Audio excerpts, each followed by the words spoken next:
They're just stopping the smell. We are the ones getting to get some today. And then I'm sure you send us a message today to get some. Because once we take off, we don't stop. Another album, suckers. You know what that means? It means you're done, sucker. I would like to say a few words to the deceased few, to the suckers who have gracefully died by the hand of Juanzilla. The names that will stick to you like glue: Woo Dog, and Illiterate Mutt, Bloopers, the fattest of the bunch, Lucky. He's more of a sucker than a sucker. Alex Poet, you're too easy. Spider, your time on this earth was short-lived, and I crushed you like a bug. And you, Prunes, the worst of the bunch. You're done, man. You're done like my steak. As you see, lots have died, but only one has emerged from the smoke. The Juanzilla, yes. Eternal.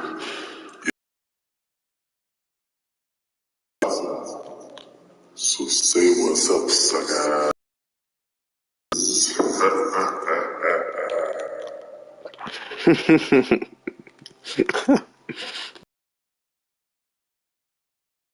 You're listening to the one and the only Zilla radio show ever. You should be glad that you are part of the Zilla army. Some are happier than others, and some are just dead.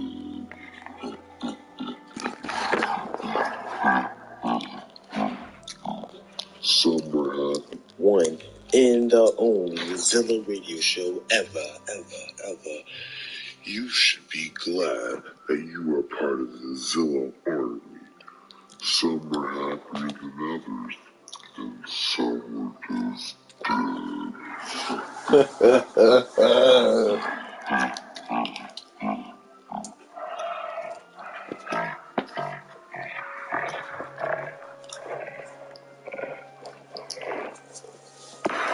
Are you tired of the crowd taking over the city?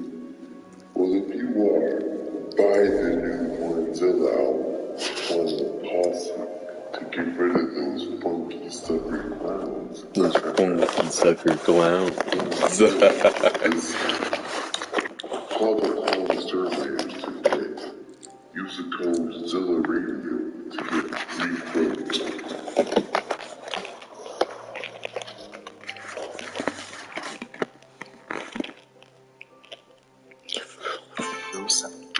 People used to hang with, they think they are better. So now I'm gonna show them who's the best. Prunes will should call you Mr. Sucker. Talking so much trash, you're basically a trash collector. First so many false rumors, you sound like Fox News. You must have been beaten up because you faced like you had to. You see, I'm an exploding bomb, and you were in the best grades, dude. But it's not your fault, Prunes, that you are slow. It's your mom so dropping you, and now I'm gonna drop some bars. And this whole album called Comeback, you go through the steps. And Mr. Lucky, you are Mr. Doom because he pulled out Prunes, and that's why he's so lovey-dovey. Telling Prunes all these lies about me. No one he's gonna agree because you just hate me. Doesn't mean that you have to bring anyone else into a beef. My knowledge may be whack, but you are whacker. Always saying you're a hacker, but you're more of a cracker. You see, back in 2016 they had to report you, so you better play nice before I report you. You don't belong here, and I'm gonna let you know that. So go back to Mexico and do crack. I heard you made a song, I heard it was trash too. I had to report you because you tried to copy me too. You make your own ideas, wanna copy one of me. Think it is a dope man, but you ain't cooking easy. Call yourself a fly, but you saw that to be. Call yourself a original gamer, but you're younger than me. Your nose as long as redwoods, cause all the lies you made. And I'm gonna bring it down and expose the things today. didn't have DNA to touch them 100% OG, did one for you two, and turned out you're both 100% good. Prunes eating your nuts looked like a squirrel. I saw you on the spear straight and you were crying like a lost to the boss. The prunes and how you were a girl in every way. You so grumpy, dirty, couldn't even say. So to finish you off, Prunes goes like hug these octopus. Yeah. I said there ain't no telling with these punk little niggas. I told you once and you still didn't listen. There ain't no telling what I'm gonna do. If you my face, you'll find one point you thought you was all right and everything. Now you just a dumb bull, ain't got nothing. You react to my first song and made a little juice from that. Now it's my turn to crack jokes and make you mad. Yo, let the films work class to see for it, but you wanna act like tough, but you make as a buster. I could squash you in seconds if I wanted to. I wanna make seconds in progress, fluid too. If I could get me arrested, well, it didn't work. But I tell you, smoking that record, so it's how it's my time, jerk. Because there ain't no telling what I'ma do to you, so you better watch your back before I jump you. You ain't got nothing. And if you want safe, the OG is back from the dead, dude. Hey, yo, lucky bro, go back to Africa. Don't say that again before I report you. Don't forget how you wash your Don't forget to wash your nasty face. Got so much back in nigga, looks like a meat lover's day. Stay away. You can't fast sight. You wanna be girl but far from a guy. You know you can act to be that hard. You turn soft like ice cream here wearing a wig and shopping your mixes. You ain't no man, so stop trying to act tough. You wanna be gangsta, man, give it up. And you got a six pack, but you look like a doughboy.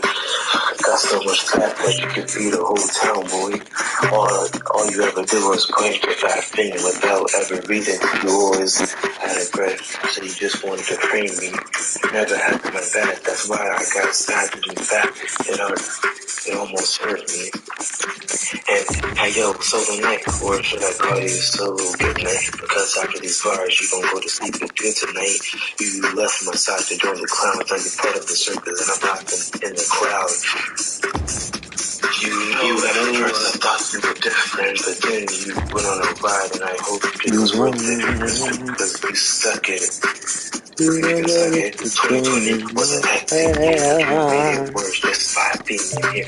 Y'all are just some sheep, and I'm a lone wolf hunting y'all until there ain't no more of you here. You must have been scared as a kid. You must have been scarred as a kid. And I know why Santa Claus only brought you cool, and I can't blame the guy. Because you was the worst kid that I've ever seen. And I can back that up by the things that I've seen. Hey, you looking still hard, Mr. Guard. Most likely from doing lucky in your pops.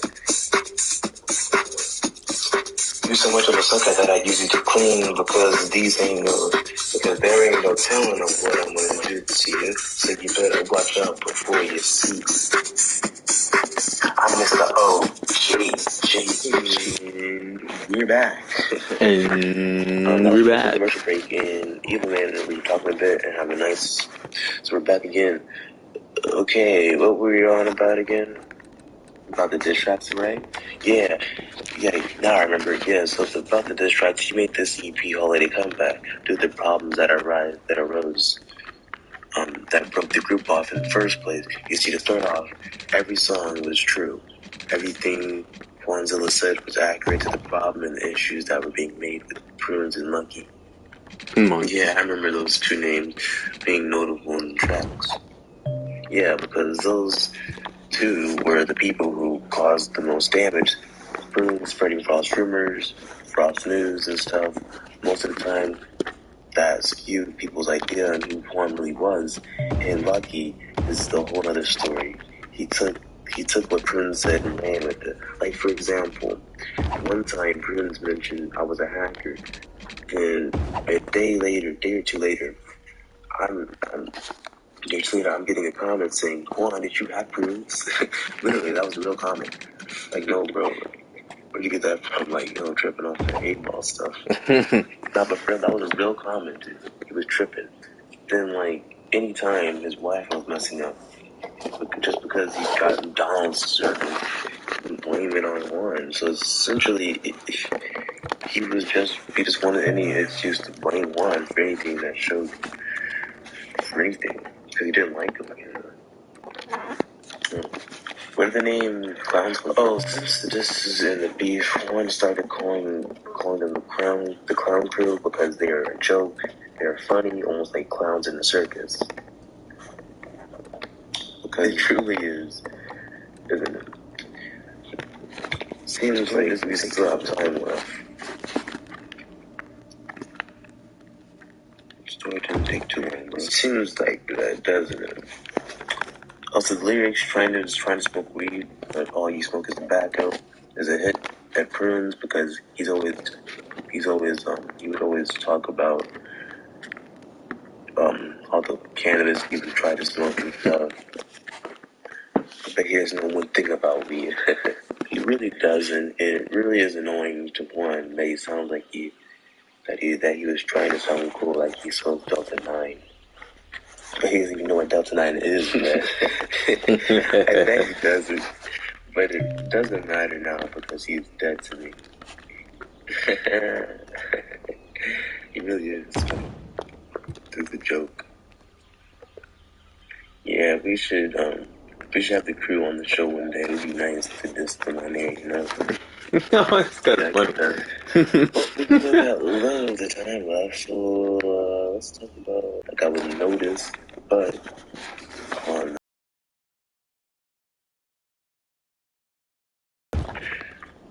dude lost his whole army. Did you see that, dude, man? This is an actual update, bro, to that game.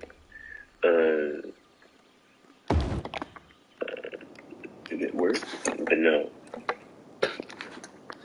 No, it didn't work. They actually failed and updated the game. I actually ended up failing the entire thing, and I ended up actually losing to Colorado. It was a crazy thing.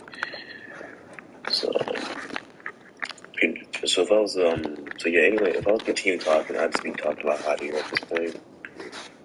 Can you explain to the people why the song got a lot of people on your original EP? Sure thing, man. So the song "God Love Him" was an attempt to make an R&B song. It was a take from the time that he had a crush and lost it after stopping. Like, he didn't talk to her or something. It was a whole thing. It really was. Yeah, see, it was trouble in Very Nice, dummy. Anyway, the song was supposed to release on the holiday comeback EP, but he went to record the vocals and the new thing, it disappeared. He forgot about the song, and then just released the other 4 songs on the actual album itself. He actually ended up liking the decision he made because he wanted the album to sound harder than it actually was. But he would later release the same song along with 10 other songs, including the 4 raps that you already heard before. The 4 that you already heard. And the new album called Juan the Posse. The new album is coming out, so you guys, guys, and no one's sounding a bit desperate. Check it out, bro. Okay? You're sounding a bit desperate, Juan. You would be too if you weren't getting paid for the album. Hold up, dog. Am I not getting paid for that album, dog? Nah, man. I was advertising. We broke than Trump, bro. Now you tripping, and he was coming in that punk stuff, bro. Nah, bro. Tripping, don't even like that, bro. I got that money. You know I'm good for it. Nah, I ain't got time for you, boy. They got bills to pay. You ain't paying. Bro, quit playing. Just sit down and talk about this. No, you don't always playing around up in here. Get my money, fool. I love this dude, man. It's funny. My guy here, bro. You play too much. See you later, dog. Evil, bro. Straight bug out, bro. Evil. No. It was a baby, bro. Get back in here, bro. You tripping. Well, looks like I'm gonna have to finish the show on myself. Even if I actually do have the money to pay him, I was just messing around. He knows that I was playing. He plays too much. That's the problem. Anyway, yeah, I gotta Gotta get in touch with my dude for a while. Hope to see that guy this week. Probably not. The show wasn't canceled by then, because the show wasn't supposed to come out on Saturday. It was supposed to come out on Friday, but I didn't get the vocals done in time. So yeah. This month, the show is brought to you by the Zilla Radio Show and the one Posse toughest group in the US of A. The States, boy. We're about to end this show with some more commercials and 2 more songs. So yeah, enjoy that. And peace out, boy.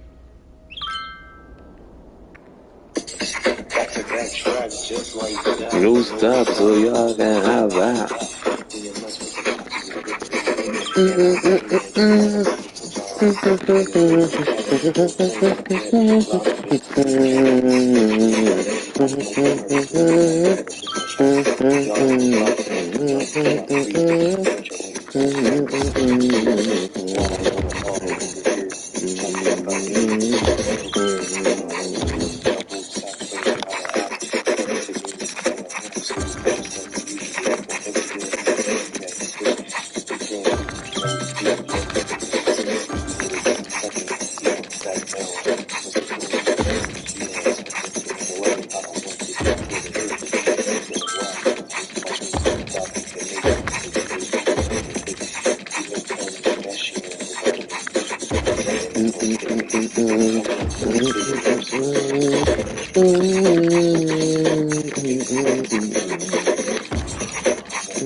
I love this thing. It's hilarious. This is Ratu, and the beat is too strong again. I'm back, getting ready to come. When y'all used to plug behind my back and say that I was trash, now it's sponsored, and I'm back. We used to be friends. You used to be homeless, but now you're nothing because you go so unknowing. Prunes, Mr. Prunes, Your British one, I thought about it. Prunes, French fries, Prunes. I just want to eat cheese.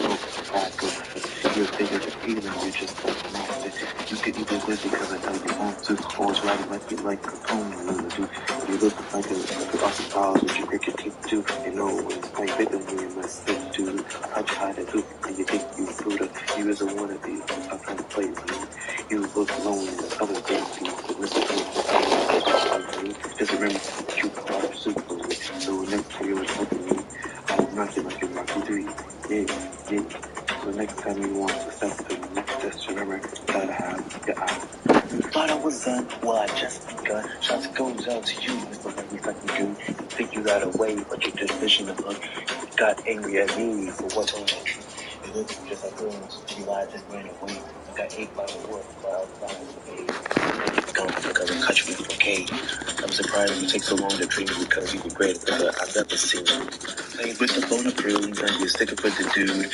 You want me to fun of me, and I was trying to make fun of you. That's with you. The best smells like the cool. You got angry with shoot. I find a girl like you. Trying to be, but you look fancy to do. Run this kind of role. Wear panties too. More of a girl than you are, brother too. Always proud like, hey baby, you need to usher the dude. Saying you're rich, but you know you're broke. And when you grow up, you'll be cutting the grass too. So the next time you start to cut it back to me, just know that y'all messing with some real genius. Some of you think I'm joking when I say that Ruby from Max and Ruby is a fucking bitch and I hate her. I am not joking. Every single episode of Max and Ruby, Max is just having fun trying to vibe, and then Ruby comes in and be a huge bitch. Look at this one episode. It's their grandma's birthday and Max is making her a mud cake just because he loves her and no one even told him to. Listen to what Ruby says with her annoying-ass, condescending-ass voice. No more red hot marshmallow squirters, Max? Well, don't worry about it. I don't think Grandma would like them anyway. And I'm sure she wouldn't like an earthworm cake for her birthday. Ew. We're going to make her something she'll really like. Angel surprise cake with raspberry fluff icing. You bitch! So she's making the cake, and Max gets bored of watching and tries to help. And he accidentally breaks some eggs. So Ruby's like, hey, go to the grocery store alone and get more. Max is like 3 and nonverbal autistic. He's not one of these Japanese kids on Netflix. But he does it anyway, and when he gets back, he accidentally knocks over some flour. So she makes him go back to the grocery store, pulls this shit when he gets back. See the sign, Max? It means you can't come in the kitchen. Just until I finish my angel surprise cake with raspberry fluff icing, alright? The kitchen? Put that shit on the front door! You locked him out of the fucking house! She finishes her dumbass cake, but she's like, oh, it doesn't have sprinkles. It's gotta have sprinkles. Sends Max to the store again to go get sprinkles. Gives her fucking raspberry angel fucking puff pie to her grandma. What a surprise. She likes both cakes. What was the reason to be a huge bitch, you ask? Nothing. She's just like that every episode. Fuck Ruby. Oh, you want part 2 of me hating Ruby? Well, I mean, I don't know if there's any other example. Just kidding, she's a bitch! Here we have Max just playing with toys, minding his own damn business. I wonder if Ruby's gonna come in and start some shit. What's the plan? We have to go. Stay home. We can't stay home, Max. We're going to Louise's. We? Louise is your friend. You're gonna tell me he can't play with toys, he's gotta take the bus. Learn the fucking public transit system. Just so you two can dress him up like a fucking baby? Ruby yanks the fucking toy out of his hands. She's like, you can play with it at Louise's. Max is like, okay, bitch, like that then. Side note, people used to take these screenshots of Max and be like, oh, Max is a menace. Max is devious. Max is a toddler. He shits in his little overalls. He's just trying to deal with his controlling, narcissistic-ass sister. You wanna know what this face is from? That time she locked him out of the fucking house. He was like, oh, I know, I'll try the window. What a devious plot to break into his own house. Anyway, Max is like, fine, bitch, I'll play with my other toys. Ruby keeps taking them. She's like, you want to play with your toys? You can play with them at Louise's. Repeat like 5 times until this happens. Max, come out and close the door. Hurry.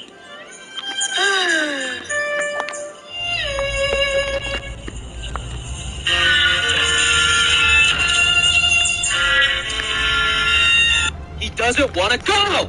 And before any of you Ruby defenders are out here saying, oh, they don't have parents, she can't just leave them home alone. Oh, but she could send them out to the grocery store 3 times, be her fucking errand boy. Give me a fucking break. Oh, but Louise has her own little brother. She wants them to have a play date. Okay, let's look at the ending, shall we? Louise! What are you doing here? I got tired of waiting, so I decided to take the bus here. That's great! We're going to have so much fun! Shit about no little brothers. Why would she? It's all about Ruby. What does Ruby want? Ruby, Ruby, Ruby. Fuck you, Ruby. I hate you! Because what the fuck we're not gonna do is slander and villainize my girl Ruby. Respectfully, every fucking thing you said was wrong, and anyone who agrees with you is wrong. We get it. You think the mud cake is gross. Grandma wouldn't like this shitty, nasty cake. I would love to see your reaction if your little autistic grandson handed you a mud cake on your birthday. I'd love to see you smash it in his face and say, ew, this is shit. Do better. Moving on. So my bitch Ruby over here immediately gets to work in the kitchen. She's over here doing what she's doing. Max is doing what he's doing. Wrong. Max was doing his own thing until Ruby literally dragged him away to say, hey, we are gonna make something better than your shitty cake. But I don't see no fucking we. She literally is like, Max, don't touch anything. Maybe watch the episode before you talk shit. Here you try to rationalize sending a toddler to the grocery store. And a lot of these fucking Ruby Rangers like to excuse everything and be like, she's only 7. She's a responsible parent. She's only 7. But then immediately shit on Max for being 3. Also, Ruby does not watch Max because she's responsible. She wants him to be her fucking lapdog. A little accessory that does whatever she wants. Case in point, Max is Halloween. They're gonna trick or treat to Grandma's house and Max wants to be a vampire. Let's see what kind of fucking problem Ruby has with that. Vampire! No, Max, that is too scary. Tease, please.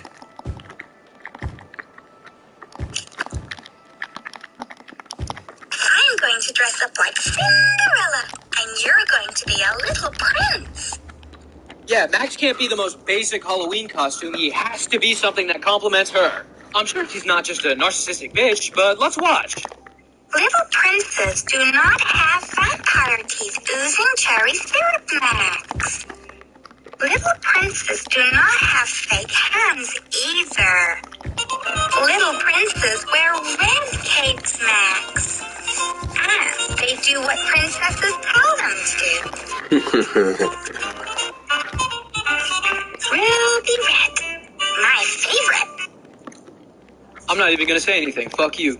You fucking gaslights him. She's like, Grandma doesn't want to be scared. Little princes are better. Gives up. She's like, fine, you can be a vampire, but they suck. Get to Grandma's house. Doesn't let him ring the doorbell because he's gonna scare her. She has to do it. Let's see how it ends. Good evening. Oh, it looks like Ruby was a huge bitch for no reason. Also, you're gonna tell me that this grandma wouldn't appreciate a goddamn mud cake. Everyone think, don't disrespect Ruby. Ruby's my girl. Ruby would call the cops on a kid for selling lemonade without a permit. Ruby would say, sorry, I don't speak Mexican.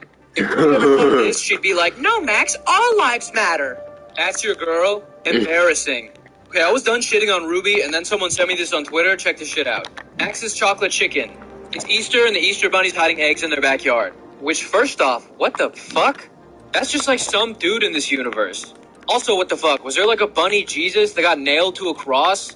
Anyway, they go in the back. I cannot even fucking prepare you for what this bitch is about to do.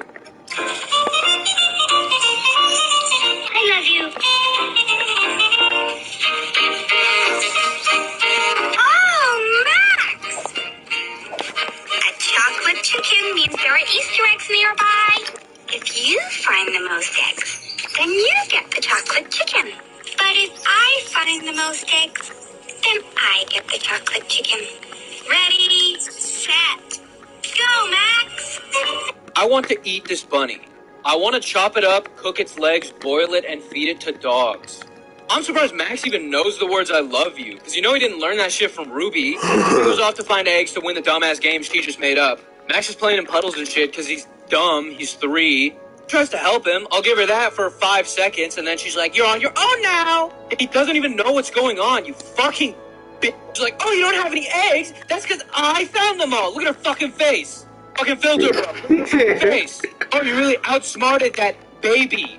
Max is like, fuck this, and steals the the chicken. Fuck. I'm gonna let you watch this next part because it made me really happy. I win. No fair, Max. It's my chocolate chicken. I see you. Where you going, you dumb bitch? She's like, Max, you ate the whole Yeah, well, happy Halloween, bitch. How about that? You remember that? Yeah. Then the Easter man, I don't know, he's just been creeping on him this whole time. Gives him this chocolate duck. Look at this little idiot. Chocolate duck. The Easter bunny must be here.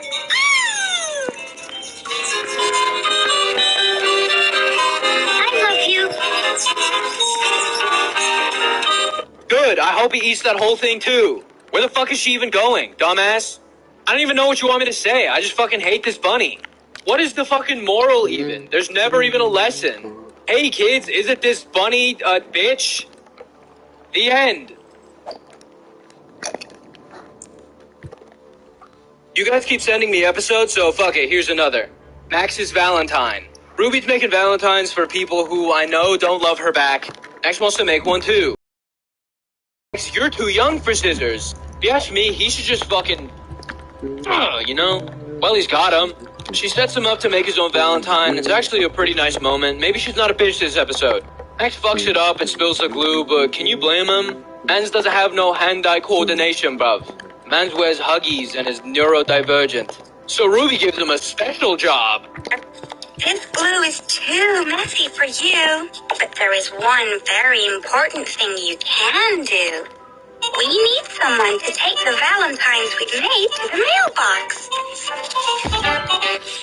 You might be like, hey, that's not that bad. They have a mailbox right outside. Yeah, I'm sure sex offenders agree with you too. They're always rational, right? Max comes back to finish his letter. Nope, you're a male bitch boy now. Hey, bitch boy, deliver my letters. Hey, bitch boy, got more letters for ya. Hey, bitch boy, go leave the house unattended. Finally, Max gets to make his letter. These two bitches are hating. What else is new? Goes to the mailbox and this happens. Hello, Max. You're just in time. Let me have your mail. Ooh, dear. This letter is leaking slime dribbler. I bet this is a Valentine for Grandma. Let's deliver it in person. Grandma's right on my mail route. He just got fucking kidnapped. He just got fucking kidnapped. This bitch has no idea. Thank God they actually went to Grandma's house. She literally could have been like, I'm gonna sell you to Jeffrey Epstein now for money. She could have fucking been Jeffrey Epstein. What the fuck? Watch him. So Grandma's like, oh, this candy's my favorite. Let's put it on the cake, and then we could say we made it together. Which, side note, there's a theory that Grandma fucking diddled Max. Bullshit. This Grandma's a saint. Anyway, let's see Ruby be a bitch one last time. Thank you, Ruby. Seashell favorite. I know. What's this? Max is too little to use scissors and glue, so he couldn't make a Valentine's Day surprise. Really? Valentine!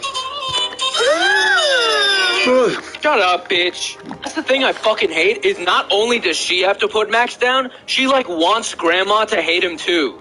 Like, what the fuck kind of Machiavellian shit is that? Oh, you're welcome. Max couldn't make you a present, though. Like, what the fuck, dude? Fuck her. Got some requests for this episode, so fuck Ruby part whatever. Max's birthday. I'm sure she wouldn't be a bitch on his birthday, right? But let's find out. Max is playing with some new toys he just got at his birthday party. Ruby says, let's make thank you cards out of the wrapping paper. Fucking dumbest idea I've ever heard in my life, but let's keep going. Ruby says, Max, you forgot to open this one. Just watch this. Open it! Don't rip the paper. We can use it for a thank you card.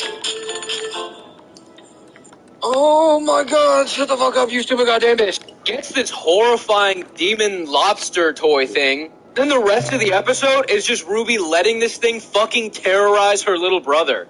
And I ask you, is it because A, she's a fucking sociopath and doesn't understand emotions or the word no? Or B, she's just a bitch and likes watching this thing scare him? No! Say hello, Max. No! This is a wonderful lobster. No! It plays tag, too. No!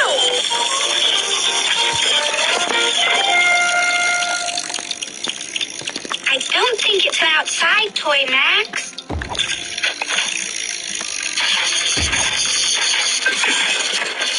The lobster wants to share your birthday cake, Max. No! No! I genuinely don't know. You tell me. Also, that thank you note shit, Ruby's like, let's put a bunch of fucking glitter, so they'll send us a thank you note, so we'll send them a thank you note, so they'll send us a thank you note, so we'll send them a thank you note, so they'll send us a thank. The whole point was just so you could do shitty arts and crafts. Good to know. Also, that's not gonna fucking happen. They're gonna be like, oh, looks like Ruby sent us some fucking trash. Fuck her. I hate her. And she tries to be like, don't worry, Max, I'll get the toy. But she pulls that shit where she's like, oh no, I can't get it. It's too fast. Look at this fucking shit. Not yet. Can't stand this fake ass bitch. Watch the ending. Look out behind you. No! I'll help you, Max. I'm going to put you away so you don't scare Max anymore. No! Again! Oh, Max! Oh, now you fucking listen to him. What the fuck is even the lesson? If your child is being traumatized, just fucking ignore it until it gets Stockholm Syndrome. Let some therapist deal with that shit years later. God damn it, I hate this bunny. I hate this fucking show, too. Unless they want to pay me. Then it's my favorite show ever, and I'll say whatever you want.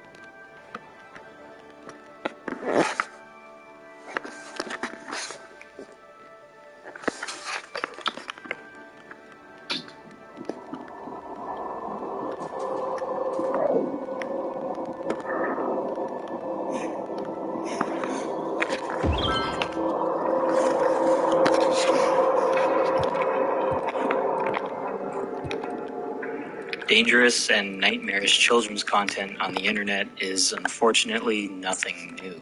Back in 2016, it was a pretty hot topic. Remember the onslaught of Spider-Man and Elsa videos, the surprise eggs, the finger families, the unbelievable amount of stolen content from existing TV shows, and people raking in millions and millions of dollars while putting in as little effort as possible. And of course, who can forget the many, many, many controversies? Now, like I said, this was a very heavily discussed topic a few years ago, but since then, the conversation has kind of fallen off. But here's the thing, it's still going on, and I'm going to tell you how it might devolve even further. Years ago, it was pretty much free range as to what you could upload on YouTube for children to see. Sure, things like the YouTube Kids app came out, and it became mandatory to utilize the built-in Made for Kids specification when uploading a video. But the checks and balances still proved themselves to be not enough to stop some of the worst content this platform has seen. This epidemic of YouTube Kids content couldn't have really been started without building upon the once unregulated foundation. Now, we'll get into some of the most deranged and unsettling controversies this genre had to offer later on, but for now, let's focus on one aspect of this rabbit hole that is somehow relatively tame compared to everything else that has come through in the past few years. I'm of course talking about the sheer amount of views these videos get. Channels with tens of millions of subscribers, views in the billions, and of course, all the revenue that comes along with it. Well, I'm here to explain it all. One of the main questions that's in everybody's head when they begin to learn about this whole other side of YouTube is, how do these videos get so many views? The parents will often say, well, my kid watches the same thing over and over and over again. And while this is the correct explanation on a surface level, there are way deeper psychological and developmental reasons behind it. Just take a minute to think about the whole world from a small child's perspective. They're learning a million new things every single day, a constant barrage of information, and what seems to be a never-ending amount of unfamiliar experiences. Unpredictability can often cause stress and fear. Repetition gives children an escape, the feeling that the world is a predictable and safe place. When kids can predict what will happen next and validate their expectations, they feel empowered and have the confidence that they know that they can at least control a little bit of this world that is still quite chaotic for them. This is the same reason why many children's television programs can have fewer total episodes produced, but run for an incredibly long lifespan relative to other shows with the same amount of episodes or even more episodes, due to the children's shows having repeated airings that continue to garner a high viewership. And this strategy pretty much goes the exact same for YouTube, but at an even more accelerated pace. As most of us know, views equal money. And while the range of revenue differs for like every YouTuber, and it even gets more complicated with kids channels due to like the FTC and COPPA, it's a pretty common estimate that kids channels will get $1 to $2 for every 1,000 views. And you're like, whoa, that may not sound like a lot, but just hold on. Because that, of course, isn't all, because we still have to factor in the likely millions of dollars in merchandising and brand deals that these children's channels also rake in. It isn't hard to see why someone like Ryan's World, a 10-year-old boy, still remains one of the richest YouTubers on the platform, with an estimated $250 million in merchandise sales a year and $55 million in annual YouTube advertising revenue. And it makes sense to see why YouTube has focused so much of their research and development to this specific genre of content, seeing as they get 40% of the cut, and why a lot of parents will often force their cute, one-of-a-kind child with talent into this field. No, look, I'm sure your son has talent. But this raises another concern. Ryan's World is, of course, a frequent topic of discussion in many of these debates due to the fact that he's one of the pioneers of this entire network of kids channels. The Patient Zero, the first one to really make enough of a wave to... I'm sorry, but that was probably the best effect I've ever seen. Where was it? The Patient Zero, the first one to really make enough of a wave to... I'm sorry, but that was probably the best effect I've ever seen. Where was I? Okay, yeah, he was the first one to really make enough of a wave to reach mainstream media outlets, talking about the impact of his channel and the amount of traction he was gaining, as well as the business articles talking about just how much money the kid was raking in. But this is really where the controversy surrounding Ryan's World stems from. The big question being...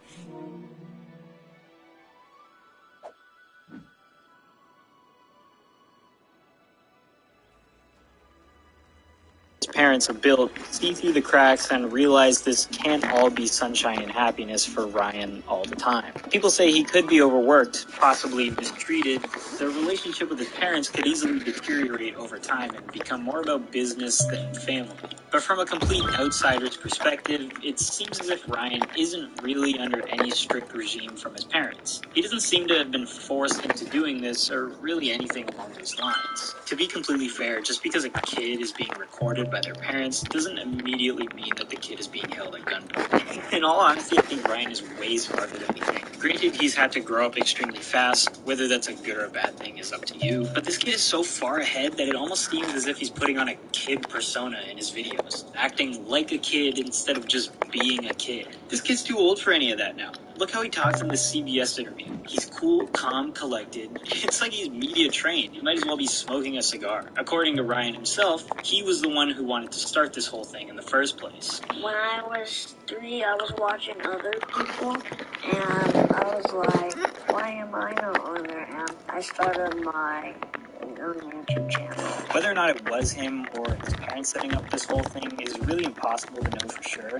If I had to guess, it's a perfect combination of the two. The first few videos on the Ryan's World channel are extremely simple and mundane. It's really just him sitting in a store and having some fun. It's possible that a small child could have given his parents the idea to do this. I mean, just to make him happy, the parents whipped out a camera, realized the potential going into this endeavor. The camera at Walmart to take a quick video, and over time, both sides started to get more and more into it. Ryan got older and was willing to make better videos with more of a planned out subject, and the parents realized the potential going into this endeavor and began to go full steam ahead. But that brings us to the present day. More and more parents are beginning to see the monetary potential in bringing their children to YouTube and taking the time and effort to climb to the top. Whether the kid wants to or not is really out of the question at that point. But as the genre gets more and more saturated and the competition begins to get more and more difficult to catch up to, parents have no choice but to skip the low production value era that Ryan had the liberty to experiment with. All of the research and development possible has been done by other channels. If you want to start now, you better not start like how those before you started, but from where they left off. And there's no time to waste on waiting for your kid to grow into it.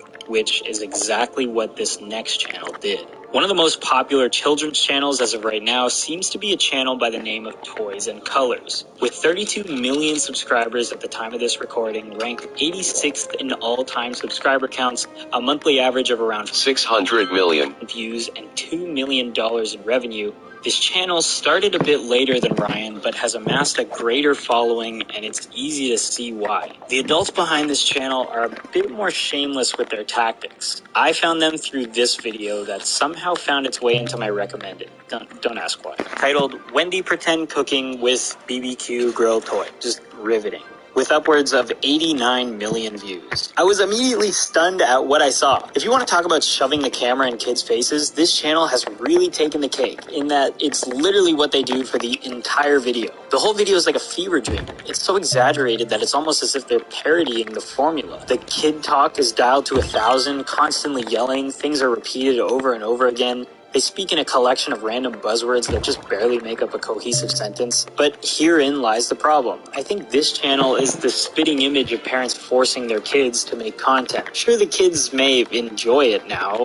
They seem peppy enough, and I'm not really in the position to say that there's any malintent going on behind the scenes. The problem arises when looking at some of their more recent videos. Like I said, gone are the days where you can maintain a children's channel devoid of any content strategy. Needless to say, a baby Ryan obviously didn't have any grasp of what made an engaging and well-produced YouTube video, but it is possible that he simply told his parents to make videos of him and then post them online. The quality only grew once Ryan got older and the parents started to realize the potential. Now look at some of the most recent videos by Toys and Colors, and keep the same sentiment in mind. Very, very young children, but a much higher production quality. These kids obviously didn't come up with these ideas, nor have really any idea what's going on at all. From the looks of it, the channel began with videos centered around one young girl and one young boy.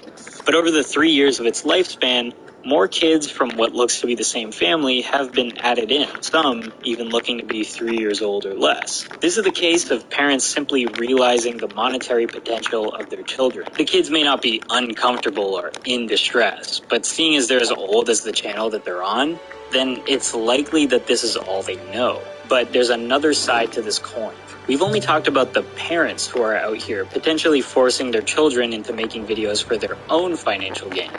Of course, not all parents are like this. Some parents want nothing to do with it and share many of the same sentiments we just discussed regarding exploitation. Some parents just don't understand the admittedly extremely in-depth and complicated business of running a kids channel and are purely consumers of this type of content. Or, I mean, their kids are consumers of this type of content. But this is where the cycle branches off. As the story goes, Ryan got on YouTube because he saw other kids reviewing toys and he wanted to follow in their footsteps. But without parental backing, Ryan would have had to take matters into his own hands to fulfill his dreams, which is exactly what other kids have gone on to do.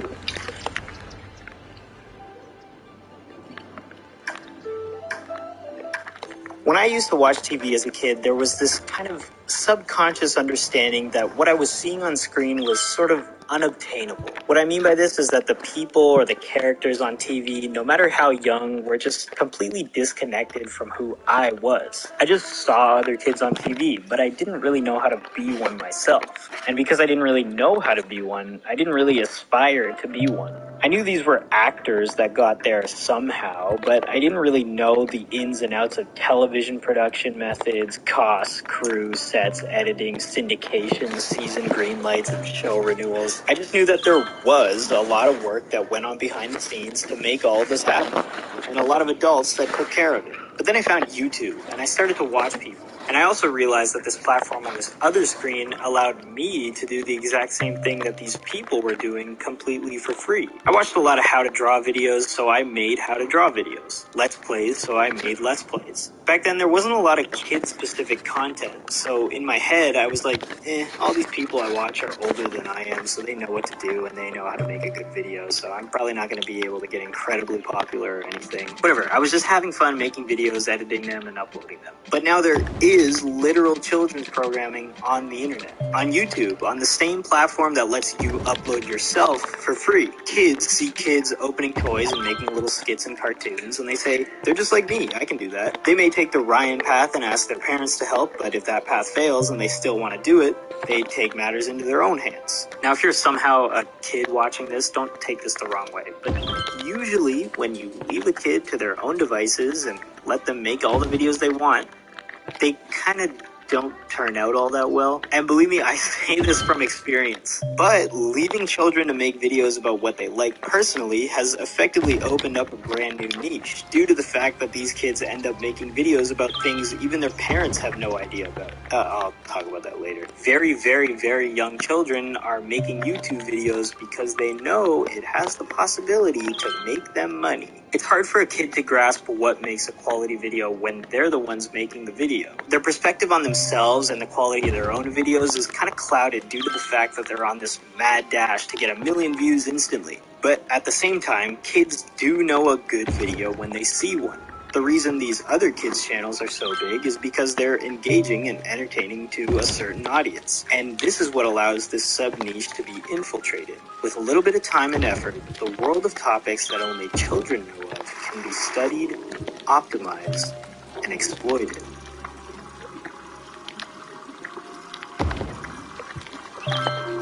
Adults with no kids who know how to put together a decent video can potentially intercept the niche for a quick bag and rise to the top amongst the thousands of other subpar videos genuinely made by children. This seems okay. I mean, it's not an inherently bad thing that kids are provided with quality content, the likes of which this genre has never seen. But here's where it gets just completely dangerous. To put it quite plainly, some of these adults just really shouldn't be making content for kids. They instead use this outlet to play out their deranged and sick fantasies in front of millions of children. A few years ago, we had the ElsaGate scandal. The term was coined by the many uncanny and often deeply disturbing live-action videos made by adults dressed up in Halloween costumes depicting popular children's characters, with the most notable ones being Spider-Man and Elsa. These videos would have these actors often playing out a simple scene, usually not talking, but pantomiming the entire story. The videos were kind of weird to begin with. It was definitely a little different than having professional adult actors and actresses star in professionally made children's programming. But their popularity and the numbers they were garnering wasn't the only thing that gained them traction. What most other YouTubers and news outlets focused on when criticizing these channels were the incredibly odd and disturbing storylines that some of these channels played out. Pregnancy, abduction, sexual harassment, and death. Also lots of poop for some reason. There have even been reports of messages of self-harm hidden away in some of these videos that were lucky enough to catch the eyes of a child, with no parental figure or guardian to protect because they set up their kid with the iPad and walked away. To make matters even worse, you didn't even have to show your face to get an audience with these horrific shock-type videos. The real face, the spitting image of an animated character, one that young children may look up to or admire, battered, bruised, maimed, or killed, reportedly resulting in children being afraid of their favorite characters, screaming in fear when they're on TV, and lying awake at night, afraid to close their eyes and risk a potential nightmare of a character they once adored. Luckily, a lot of that stuff has gone away by now. A lot of this terrible, horrible, outright despicable content made by adults has been wiped from YouTube, and especially the YouTube Kids app. Just kidding, I'm lying, it's still going on. Gacha Life is a children's app where you can basically create a bunch of characters from a bunch of different presets, place them atop of various backgrounds, add little speech bubbles, and you get the point. Naturally, people, mainly children, started to use this app to play out small stories by creating comic strips and such. But some took it a step further and started stringing together multiple images into a video file to make a stop-motion sort of animation. And this app is what caused the next YouTube children's content scandal that we're going to talk about. I'm assuming the people watching this video aren't really involved in the gacha side of YouTube, so let me explain it to you. It's big. There's an endless amount of shoddily produced gacha-like videos out there made by children who are looking to do exactly what the app intended. But since the genre has become a bit more popular, more experienced individuals with a little bit of time on their hands have penetrated the market and risen to the top with the little bit of extra quality they can provide. And just like we discussed, this is just another medium to either, at best, make a lot of money, or, at its worst, produce some of the most despicable content on the site possible. Let's watch why interest is. There's many videos that revolve. Some of the most despicable content on the site possible. Let's watch why interest is. There's many videos that revolve around mature topics. We're now at this point, we are straight up whipping gacha life characters. My God! These videos have a market that they are taking advantage of. Why?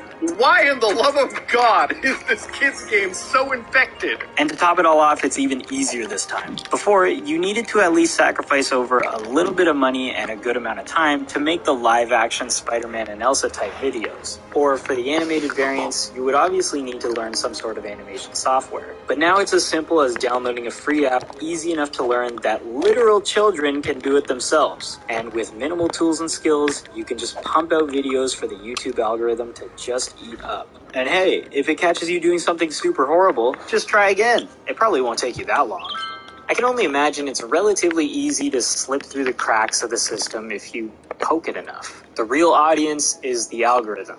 Kids can't read, right? They just see the picture and click. These unbelievably weird and unrelated titles and descriptions hardly matter to a child, but matter immensely to a keyword-hungry algorithm. With enough buzzwords, your video that includes a title littered with Paw Patrol and Peppa Pig may just get recommended to children regardless of what's actually in the video itself. Like I said, a parent usually just sets up their kid with an iPad and walks away, leaving nothing but the YouTube algorithm to police what their child is watching. And to top it all off, autoplay takes over and leaves your child in an unstoppable onslaught of whatever is lucky enough to appear on their screen. But you might say, well, now there's a YouTube Kids app, so it's really unlikely that any of that stuff is going to slip through the cracks anymore.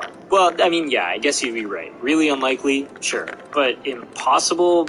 Not really. This is the scariest part about it. No matter how many checks and balances you implement, something is always bound to slip through. YouTube states that they use machine learning to help them identify inappropriate content, and they leave the creators to update a designation made by the system if they believe it's incorrect. Finding a perfect balance in a machine learning algorithm dedicated to flagging videos has proven to be just an endless and ongoing trial and error session. If the machine learning isn't sensitive enough, there are ways to slip past it. If it's too strong, it starts to flag the wrong content, leaving innocent creators victim to incorrect channel strikes. The only way to combat this is to have a human, a reasonable, educated human being who grew up knowing the general difference between right and wrong, have them manually take a look at every video that comes along and give it the okay or the trash bin. Unfortunately, it's hard to find people who can do this sort of thing anymore. They don't just weed out the occasional video with a swear word in it or an inappropriate gesture. No, remember, anyone can upload to YouTube. And with the amount of vile stuff they have to sift through, many previous employees have developed symptoms of severe PTSD due to what they've seen uploaded to this website.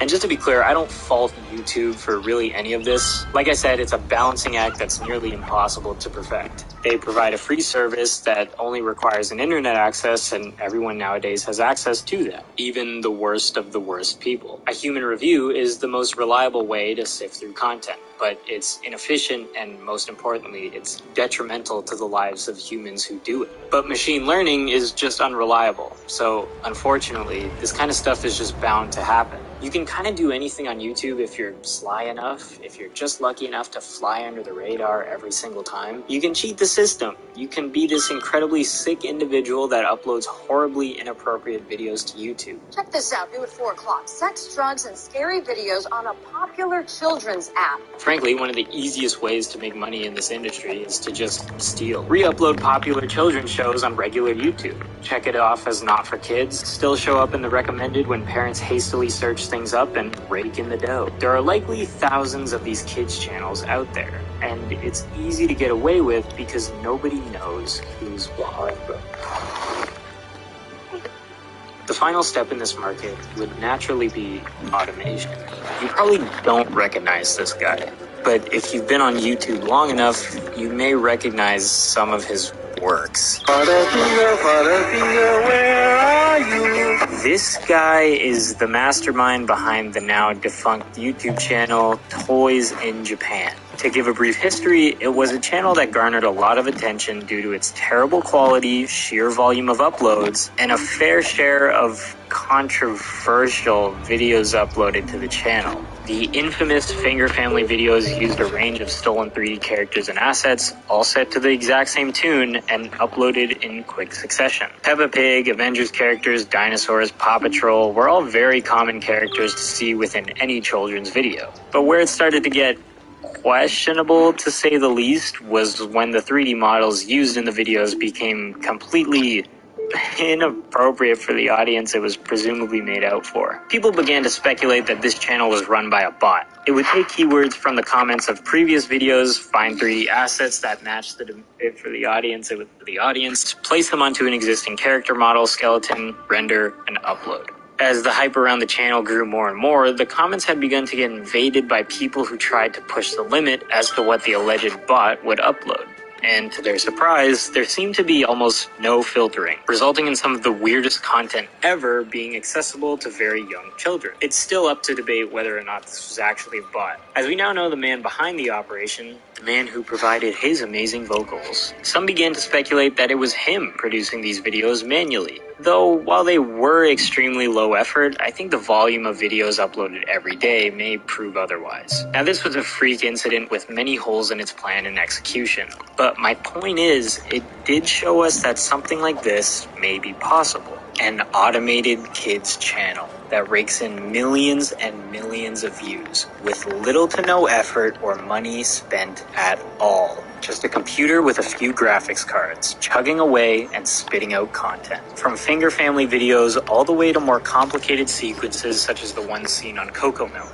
It could even be used for the live action content. Advanced algorithms that pick from a pre-recorded and curated library and roughly edit together clips that could potentially form a story that, while it may not be completely cohesive, will include enough yelling, toys, and slapstick comedy to entertain a child for 10 minutes or more. And this goes even deeper since, like we've discussed, kids watch the same things over and over again. A set of 20 to 30 videos could simply be re-uploaded after a certain period of time, optimized and decided by the algorithm, to both make the children want to rewatch it and keep the YouTube channel in an active and fresh standing in the eyes of YouTube's own algorithm. The machine will recognize the short lifespan of the children audience's involvement in this channel, and once they grow up and out of it, these playlists of videos can just be redone and recycled, just in time for a fresh new audience to find them, and the cycle will continue again. As for the filtering of indecent content, well, it'll just be up to machine learning versus machine learning. YouTube will prevent as much malpractice as they can, while the bot just keeps poking the bear and seeing what it can get away with. All while the kids keep watching and watching and watching and watching and watching and watching and...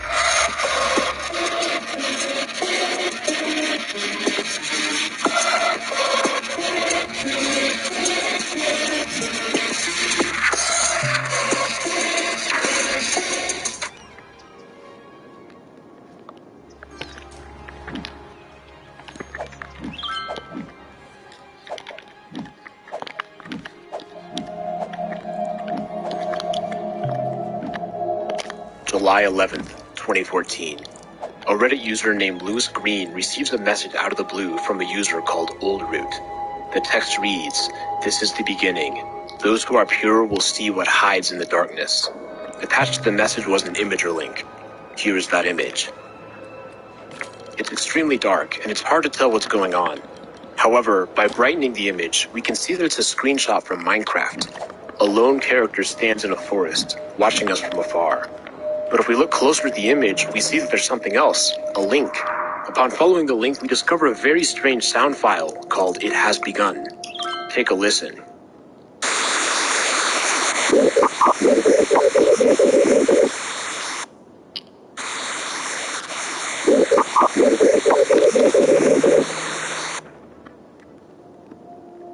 It's bizarre, otherworldly, even disturbing. there's no obvious meaning to this, yet this audio file holds a secret. There's a tool called a spectrogram that allows us to view the frequencies of an audio file visually. The spectrogram is the key to solving It Has Begun. By putting the file into a spectrogram, we see text embedded within. Silent Raven. If we explore the SoundCloud some more, we discover a second audio file called Old Root. Take a listen.